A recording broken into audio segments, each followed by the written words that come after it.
Nos ximnasios a presenza de adolescentes medrou nos últimos anos. É unha tendencia que se ven observando e que se relaciona co efecto post-pandemia.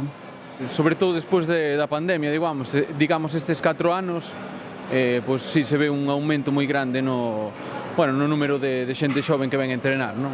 Sobre todo veñen en grupos de 4 ou 5, cada vez vese máis xente de entre 14 e 20 anos. Neste ximnasio compostelán a idade mínima de matrícula é de 14 anos. A motivación de cada quen para iniciarse na actividade física ou deportiva é diversa. Eu este ano non iba a empezar, pero porque a miña amiga díxome de ir ao gimnasio así, ao final acabamos vindo.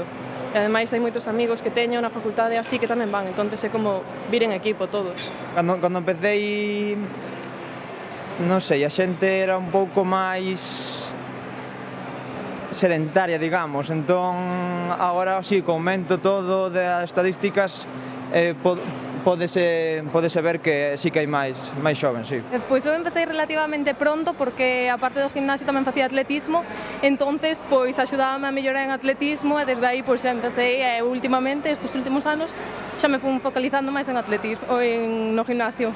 Non todo o mundo vai polo mesmo ao gimnasio, pero moitos dos adolescentes froito dese incremento é pola búsqueda da imaxe perfecta. Na procura dunha imaxe corporal supostamente ideal, a rapazada opta sobre todo por facer exercicios de forza. Por exemplo, houve un crecimiento no deporte de powerlifting, sobre todo, que moitos jóvenes tiran hacia eso, que é un deporte de forza, non? Tamén, sobre todo, motivos estéticos, supoño, non? Tamén. Insisto que facer deporte é positivo, ir ao gimnasio é moi positivo, pero cando imos buscando unha imaxe perfecta, o que soe ocurrir é que nunca logras, porque despois aparece pois a veces a dismorfia muscular, que é unha patoloxía mental, que acaba facendo un exceso de exercicio porque nunca chega. O obxectivo que acadamos nunca é suficiente, entón entramos nun bucle.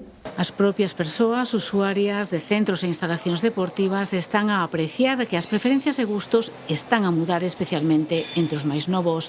Facer pesas gaña adeptos.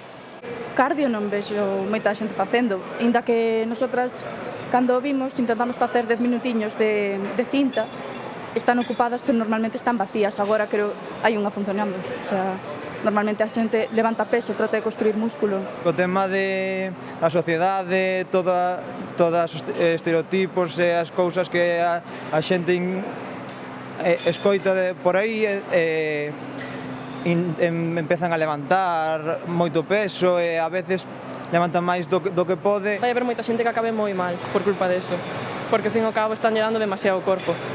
A influencia das redes sociais non é allea a esa obsesión pola busca dun canon de beleza que é, canto menos, irreal.